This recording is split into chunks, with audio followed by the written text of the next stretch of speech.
February na nga ngayon pala, ano? O pare, February 1 na. February 1. Oo. Wala naman yata ako. May kadito ba? Wala pa nga pare. Wala rin. Kaaway kasi kami. Ako pare, niloko niya ako pare. Okay lang yun. Oy, ikaw. Sinong ka-date mo? Date, saan? February na ngayon. February na ngayon na. May kadate ka na ba sa 14? February. February na ngayon. Febrero.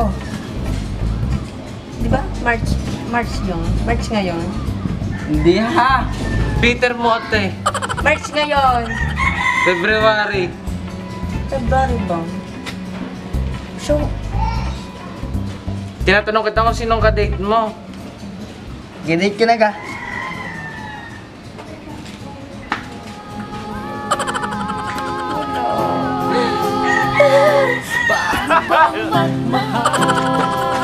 Palagi pang masasaktan.